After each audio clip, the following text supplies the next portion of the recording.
Assalamualaikum. Selamat pagi, Pak. Waalaikumsalam, Pak Komisaris. Iya, ini saya lagi ngopi nih ya. Ini Pak Andre Wahyudi, salah seorang pimpinan DPRD Kabupaten Pasuruan. Oh, ngopi, saya mari ngopi lagi. Oh, enak teman tak ngopi. Lagi berjemur juga. Oh, iya, ini tepat ini memang. Enak-enak. Siapa ya Pak Yogi? Iya, ini kita lagi ngobrol juga sih sama Bulwarmo ya, sambil cangkruan santai.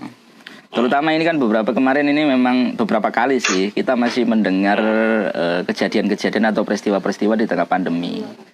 Maksudnya termasuk juga kriminalitas yang masih terjadi, maksudnya kriminalitas kan nggak ngerti apa corona apa ndak.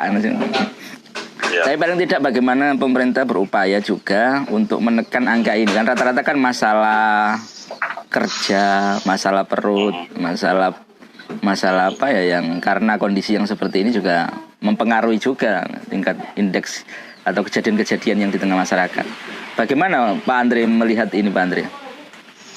Ya, yang pasti kan begini ya, kriminal kan kalau dilihat pada pandemi hari ini kan otomatis kan tambah naik tuh.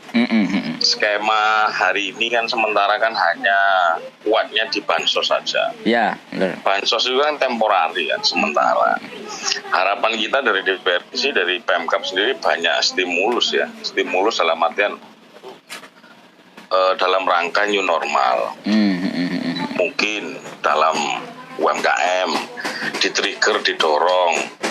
Mulai dari sisi pendampingan permodalan, kalau dimungkinkan ada insentif khusus untuk yang pelaku-pelaku UMKM atau di yang lain. Artinya roda ekonomi harus bergerak. Gitu. Betul.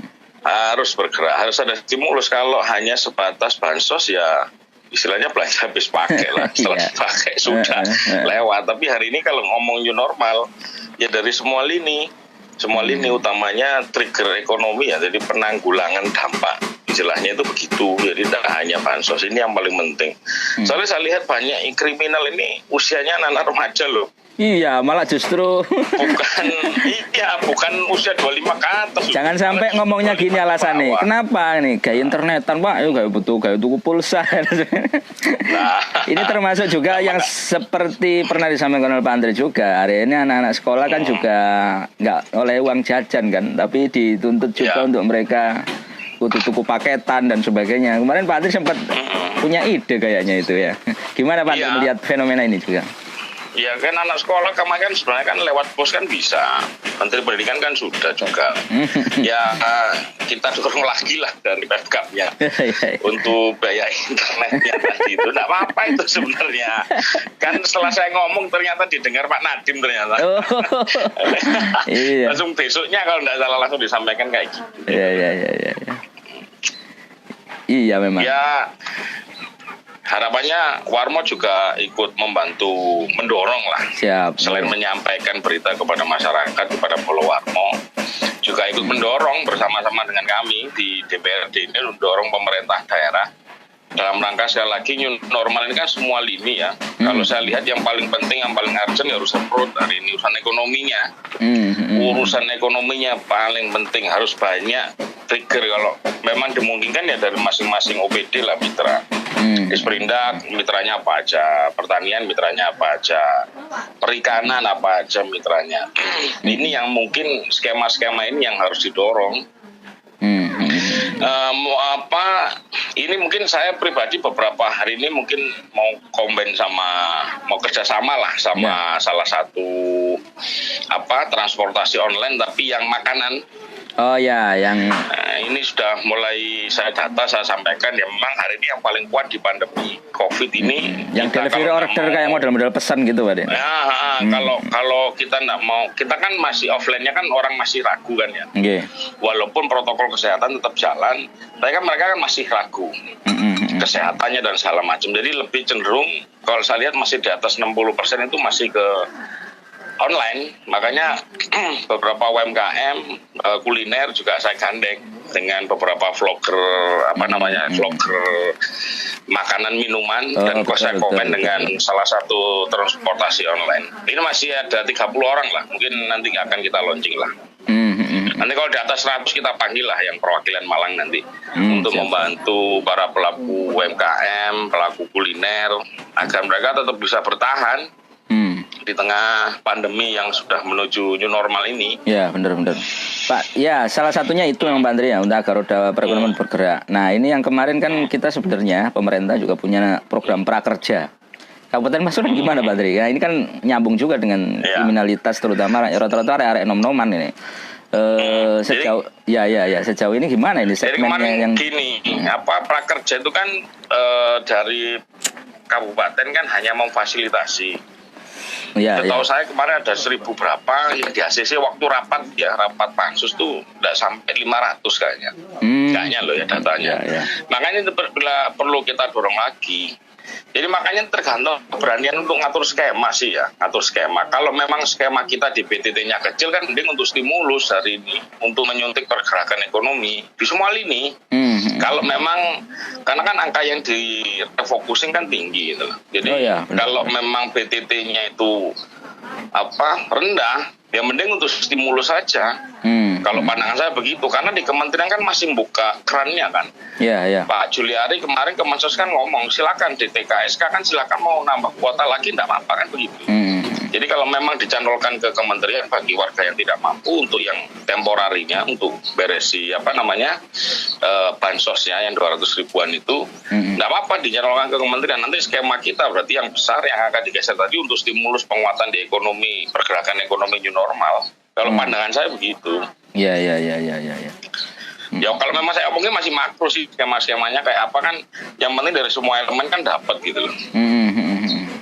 Ya sambatannya area nom-noman kayak saya melihat memang saya kan tambah susah Pak Andri mau ngelamar apa mana. Ini kan kemarin kan anggaplah area tas lulus kan beberapa juga ya. Kayak ati ngelamar gak iso nambah karena posisi seperti ini. Nah, ini kan harus ada ide-ide cemerlang lah dari ide-ide kreatif yang bisa dibina. Ya, termasuk juga program prakerja dan ini kan juga harus didorong. 500 Pak Andri angkanya ya, cuman yang kalau nggak salah loh ya nggak sampai 500 kan. Coba saya cross check nanti data. Kalau waktu rapat terakhir ya 1 minggu sebelum Lebaran. 1 minggu sebelum Lebaran. Kayaknya angkanya cuma segitu. Karena apa? Karena kan kita nggak bisa detect yang memang difasilitasi dari kita bisa baca. Yang mereka langsung daftar sendiri ke kementerian kan kita nggak bisa online. Ya benar. Nggak bisa detect gitu loh. Makanya database-nya nggak bisa karena di kementerian kan berdiri sendiri. Yang difasilitasi terbaca angkanya. Tapi kalau yang tidak, yang daftar pribadi kan nggak bisa kebaca. Dan mereka kan ya ngapain lapor ke Pemkab kan. Kalau yang tetap kan begitu masalahnya. Ya Pak Andri gini, Pak Andri adalah sosok pimpinan DPRD yang paling visioner muda lah dikatakanlah begitu. Nah melihat ini kan bagaimana kan sekarang begini.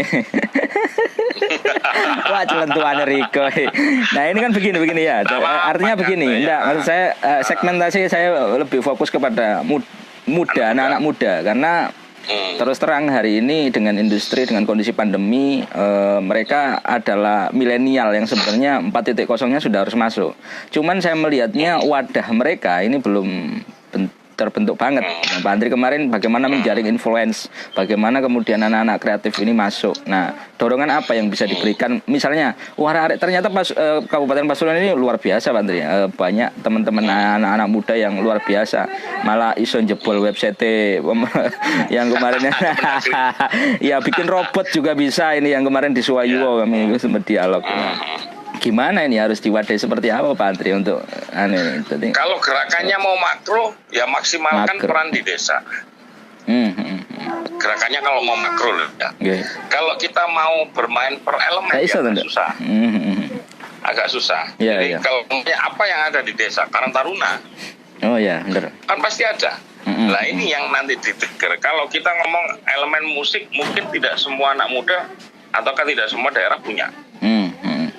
Ya kan kalau ngomong anak-anak kreatif pembudidaya ikan lele mungkin daerah pesisir atau Pasuruan Tengah yang banyak. Pegunungan tidak ada. Artinya tersegmen sama geografis. Kalau saya lebih cenderung di pemerintahan desa itu pasti ada Karang Taruna, anak-anak muda. Nah ini nanti potensinya ya tergantung klaster lagi. Tapi kalau mau nyantol kan gerakan ini biar makro masif itu di pemerintahan desa kalau pandangan saya loh ya, itu lebih merata. Maunya di mana nyantolnya, di Dispora mungkin. Di pemerintahan desanya sendiri, di BMD nanti umpamanya ADD ataukah DD nanti sempilkan berapa persen untuk pergerakan anak muda umpamanya. Mau pelatihan videografi, mau marketing, mau undang perbankan, mau fasilitasi keahlian teknologinya kalau mereka sudah ada di sana apa, kita tinggal lakukan lagi gitu. Ya memang agak butuh waktu untuk metaninya aja. Agak butuh waktu, tapi bisa lah pengklasterannya dipakai dapil aja, daerah pesisir, daerah perkotaan, daerah pegunungan, gitu aja kan sudah kelihatan sebenarnya. Karena tetap lepas dari geografi sih, sama potensi kiri kanannya. Kalau industri pasti berbeda karakternya sama di Tosari. Iya. Itu lebih paling ketemu 6, 7, mentok 10 lah kriteria daerahnya. Nah, didorongnya lewat apa? Di UPD-nya tergantung mau masuk di mana.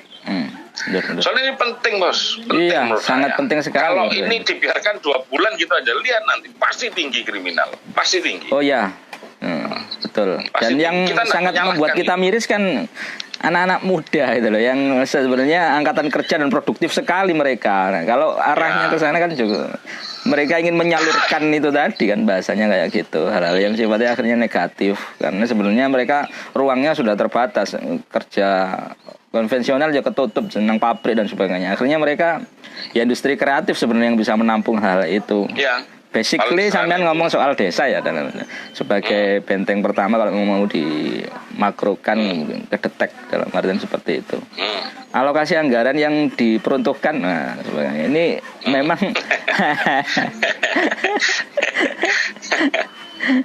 kok guyu sampean iki kan.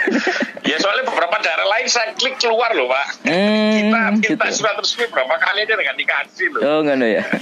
Iya, Kota Malang dibuka klik keluar mereka sampai 3 bulan ke depan. Keluar Sidoarjo keluar, Surabaya keluar gitu. Artinya memang kan ini apa ya, anggaran yang khusus lah. Ini sangat spesialis gitu loh. Kalau biasanya anggaran APBD itu kan harus disetujui oleh DPRD. Ya. Hari ini tengah pandemi tanpa, hanya sifatnya pemberitahuan, itu sangat leluasa sebenarnya. Pemda kalau mau menggeser-geser angka, hanya paling tidak gitu kan pandangan saya. Pandangan saya itu paling enggak 2-3 bulan ada kerangka yang jelas gitu loh. Oh, ada aturan baru lagi ataukah ada yang yang harus mau diberesi lagi, kan bisa digeser lagi, enggak apa-apa. Oh ya. Jadi sangat ini aja yang apa aja kan enggak kelihatan mau arahnya kemana kan enggak kelihatan gitu lah. Iya, bener. Kita juga nggak tahu. New normal ini kok sing refocusing itu dikonang di senang di. Iya.